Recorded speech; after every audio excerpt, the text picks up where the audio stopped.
आज Doubtnut app download करें। Doubtnut पर अपने सभी गणित, रसायन विज्ञान, भौतिक विज्ञान और जीव विज्ञान के डाउट्स का करो सफाया।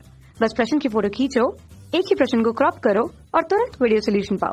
अभी डाउनलोड करें। हेलो दोस्तों, इस प्रश्न में यहाँ पे हमें एक चित्र दिया गया है जिसमें एक संशोधित बायसीत परिपथ जो है दर्शाया गया है, जहाँ आधार प्रतिरोध RB है, बैटरी VCC के साथ जोड़ने की बजाय संग्राहक से इसे जोड़ा जाता है। इस प्रकार से जो संग्राहक है इसे जोड़ा जाता है VCC को, तो IB को हमें VCC, VC और VB के पदों में यहाँ पे व्यक्त करना है।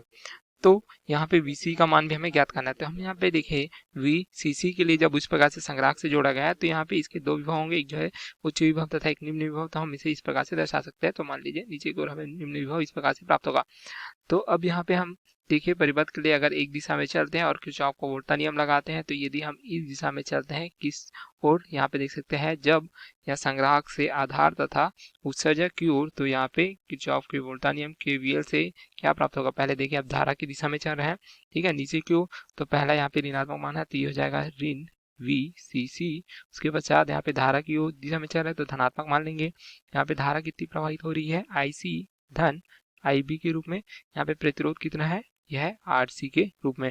उसी प्रकार से देखिए यहाँ पे धारा की दिशा में आगे बढ़ते हैं तो यहाँ पे प्रतिरोध जो है हमें RB प्राप्त हो रहा है धनात्मक, हमने इसलिए लिया हुआ है क्योंकि देख सकते हैं पहला मान धनात्मक यहाँ पे लिया गया है। तो यहाँ पे प्रवाहित धारा कौन सी है, IB है।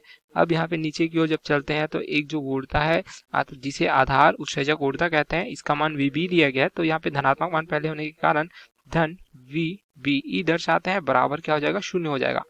या इसको हम सरलतम रूप में क्या लिख सकते हैं, इस प्रकार से लिख सकते हैं VCC बराबर ये हो जाएगा IC धन IB गुणित RC धन RB IB धन VBE के रूप में। इस प्रकार से भी लिख सकते हैं। अब इसको और सरलतम करते हैं तो यहाँ पे क्या हो जाएगा, VCC बराबर यहाँ पे इसको हल करने पर ये हो जाएगा IC RC धन RC IB हो जाएगा धन RB IB होगा धन VBE होगा।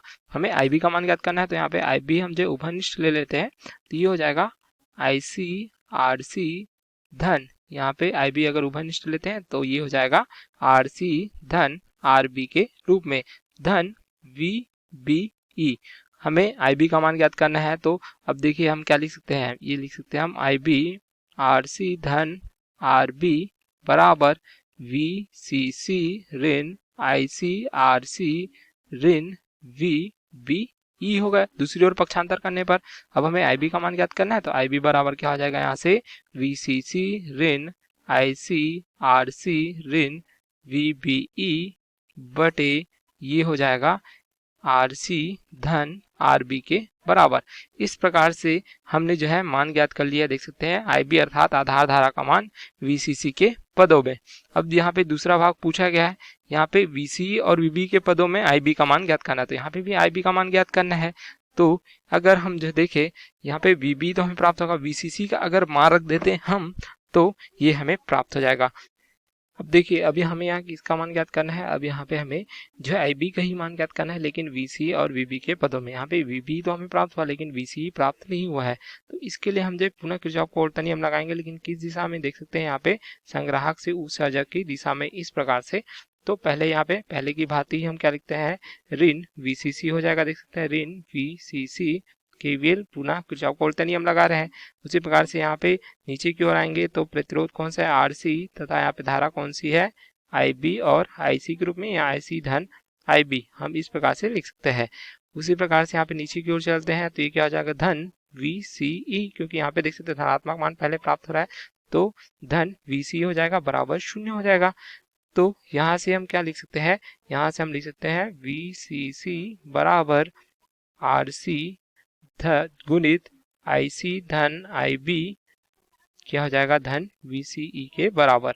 अब देखिए यहाँ पे जो धारा प्रवाहित हो रही है IC धन IB, अगर नीचे की ओर चाहते हैं तो IC धारा ही प्रवाहित हो रही है, तो IB का मान जो होता है यह जो बहुत कम होता है IC की तुलना में, ठीक है, IC का मान बहुत अधिक होता है। तो हम इसे लिख सकते हैं, अगर IC धन IB को लगभग हम किसके बराबर लिख सकते हैं, IC के बराबर लिख सकते हैं, तो ये हो जाएगा VCC बराबर ये क्या हो जाएगा, RC IC धन VCE के बराबर। ठीक है, यहाँ पे हमने क्या लिया हुआ है, देख सकते हैं यहाँ पे हमने प्रदर्शित किया है IC धन IB जो लगभग बराबर है किसके, IC के बराबर, क्योंकि IC का मान बहुत अधिक है IB की तुलना में, तो हमने लगभग इसे IC के बराबर लिखा हुआ है।